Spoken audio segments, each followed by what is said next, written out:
L'Europe pensait enfin avoir maîtrisé sa crise de l'inflation. Ce n'est pas le cas. Au contraire, l'Europe fait désormais face à une combinaison dangereuse. Des prix de l'énergie plus élevés, un retour de l'inflation, des emprunts coûteux, une faible croissance industrielle et en plus de tout cela, une concurrence féroce de la Chine. Et ces problèmes s'alimentent les uns les autres. C'est en somme la tempête parfaite. Le résultat pourrait bien sûr être une nouvelle crise économique européenne qui se profile clairement. Une crise qui placerait la Banque centrale européenne dans une situation extraordinairement difficile. Voici comment cette réaction en chaîne fonctionne réellement. Tout a commencé par un choc énergétique. L'inflation a suivi, puis la hausse des taux d'intérêt, des emprunts coûteux, une croissance faible, le déclin industriel, les importations chinoises, le protectionnisme européen, et enfin l'escalade des tensions commerciales.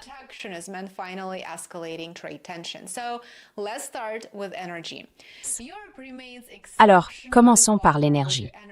L'Europe reste exceptionnellement vulnérable au prix de l'énergie parce que son économie industrielle dépend fortement des importations d'énergie.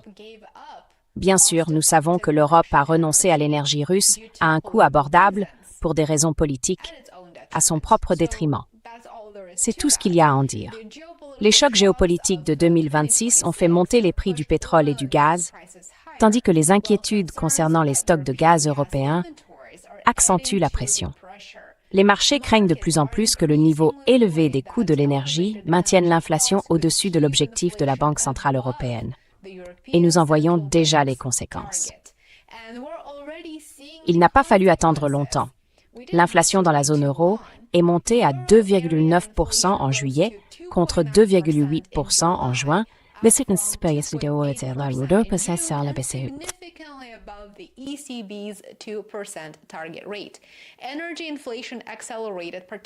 L'inflation énergétique s'est accélérée de manière particulièrement marquée.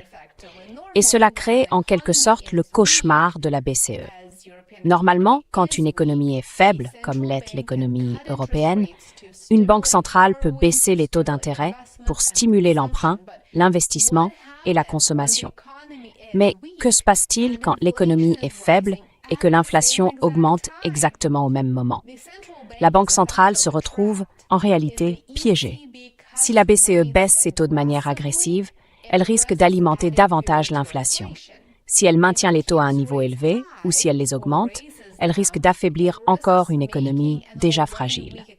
La BCE a donc déjà maintenu ses taux directeurs inchangés, avec un taux de dépôt à 2,25%, tandis que les marchés anticipent de plus en plus une orientation plus restrictive à l'avenir.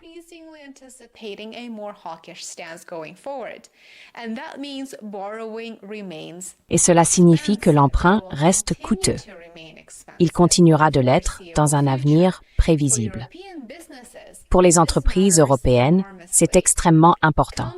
Les entreprises ont besoin de crédits pour construire des usines, acheter des équipements, constituer leurs stocks, embaucher des salariés et accroître leur production.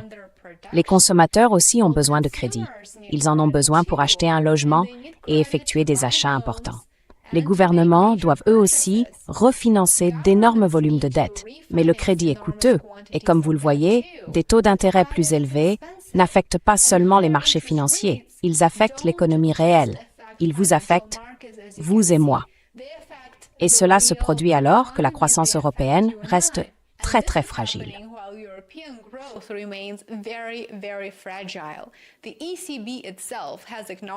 Elle-même a reconnu que la hausse des prix de l'énergie entraîne une combinaison de croissance plus faible et d'inflation plus élevée. C'est le problème classique de la stagflation, dont j'ai déjà parlé ici sur ma chaîne de manière très très détaillée. Mais c'est en Allemagne que le problème est le plus évident. L'Allemagne est la puissance industrielle de l'Europe, mais son modèle économique traditionnel est sous pression à cause des coûts élevés de l'énergie, de la faiblesse de la demande étrangère, de l'incertitude géopolitique et d'une concurrence de plus en plus intense avec la Chine. Et maintenant, l'Allemagne fait face à un autre problème. La Chine ne se contente plus d'acheter des produits industriels allemands.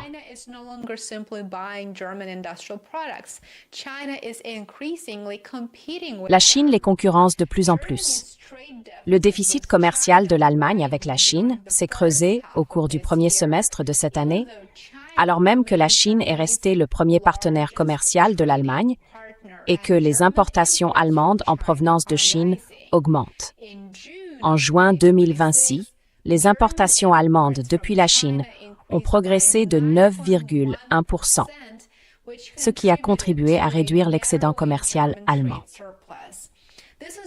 Cela fait partie de ce que les économistes décrivent de plus en plus comme un nouveau choc chinois. Bien sûr, ce qu'ils ne vous disent pas, c'est que l'Union européenne se concentre avant tout sur le financement de sa guerre par procuration contre la Russie, via l'Ukraine, plutôt que sur la reconstruction et sur une véritable aide à la croissance de son économie. Mais pour l'instant, laissons cet aspect de côté.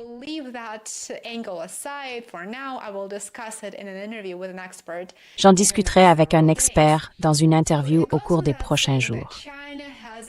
Il va donc sans dire que la Chine dispose d'une énorme capacité de production, mais la demande intérieure ne suffit pas toujours à absorber cette production.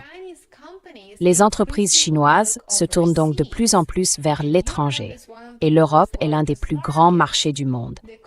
Les conséquences pourraient être énormes pour l'Europe. Les véhicules électriques chinois, les machines, les équipements industriels, les produits chimiques, l'acier et d'autres produits manufacturés concurrencent de plus en plus les produits européens. Pour les consommateurs européens, cela présente un avantage évident. Des importations moins chères peuvent contribuer à faire baisser les prix.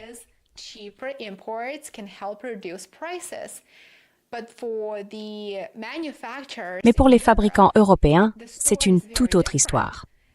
Les importations à bas prix peuvent comprimer les marges bénéficiaires, réduire les investissements et à terme menacer la production nationale.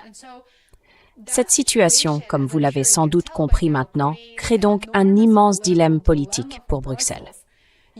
L'Europe veut des produits moins chers. Bien sûr, tout le monde le veut. Mais l'Europe veut aussi des usines européennes. Elle veut décarboner son économie, elle veut préserver des emplois industriels bien rémunérés, elle veut une indépendance stratégique et elle veut aussi rivaliser avec la Chine. Mais peut-elle avoir tout cela à la fois?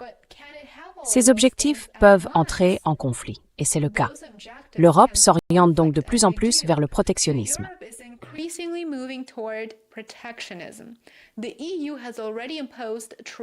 L'Union européenne a déjà imposé des restrictions commerciales sur les véhicules électriques chinois, et elle examine désormais d'autres mesures défensives, comme elle les appelle.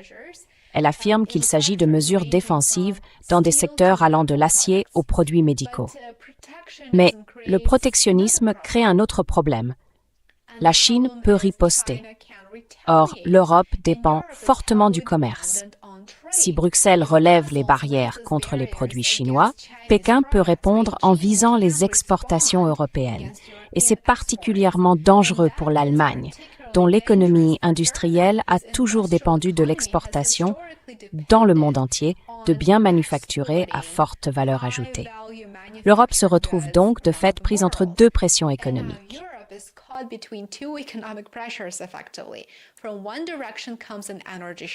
D'un côté, il y a un choc énergétique qui fait monter les coûts et l'inflation, et de l'autre, il y a un choc lié à l'industrie manufacturière chinoise qui fait lui aussi monter les prix et la concurrence.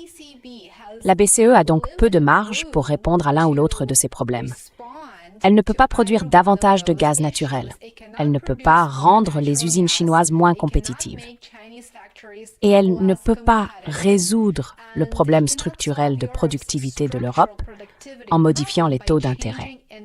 C'est pourquoi la situation actuelle est si dangereuse. Le problème de l'Europe, ce n'est pas simplement l'inflation, ce n'est pas simplement une croissance faible, ce n'est pas simplement la Chine, c'est l'interaction entre ces trois éléments.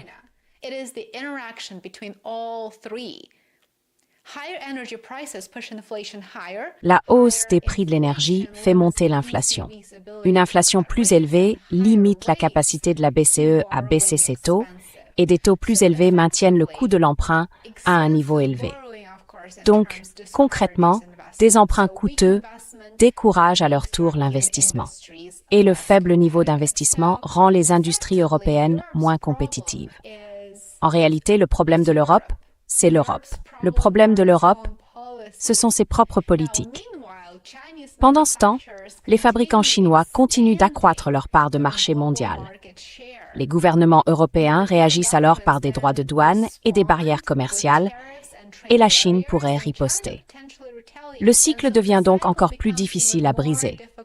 C'est pourquoi le défi économique de l'Europe se transforme de plus en plus en crise de compétitivité.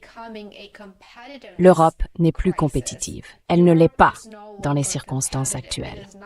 La question n'est plus simplement de savoir si l'Europe peut ramener l'inflation à 2%.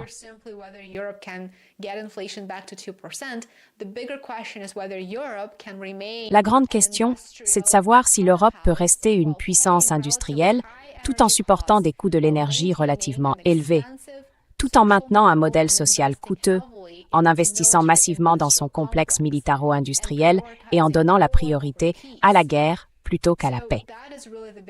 Voilà donc la vraie grande question. Et bien sûr, il y a une dernière ironie que je voudrais souligner. L'Europe pourrait être tentée de répondre aux défis industriels chinois avec les mêmes outils protectionnistes qu'elle a utilisés par le passé et que Washington utilise aussi. Mais les droits de douane, à eux seuls, ne rendent pas une économie compétitive. Ils peuvent protéger une industrie, ils peuvent faire gagner du temps, mais ils ne peuvent pas remplacer une énergie bon marché, l'innovation technologique, la production, les gains de productivité et bien sûr, l'investissement.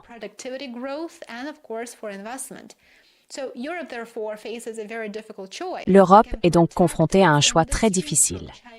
Elle peut protéger ses industries de la concurrence chinoise pendant un certain temps, ou elle peut accepter davantage de concurrence et risquer d'accélérer la désindustrialisation. Et bien sûr, aucune de ces deux options n'est indolore. Plus l'Europe reporte les réformes de fond et tarde à changer ses politiques, plus les choix deviennent difficiles. La BCE peut, bien sûr, lutter contre l'inflation sans relâche. Les gouvernements peuvent subventionner l'industrie et Bruxelles peut imposer des droits de douane. Mais aucune de ces politiques à elle seule ne résout le problème fondamental de l'Europe. Et ce problème, c'est que l'Europe a besoin d'une énergie moins chère, d'une croissance plus rapide de la productivité et d'une industrie plus compétitive, précisément au moment où les tensions géopolitiques rendent ces trois objectifs plus difficiles à atteindre.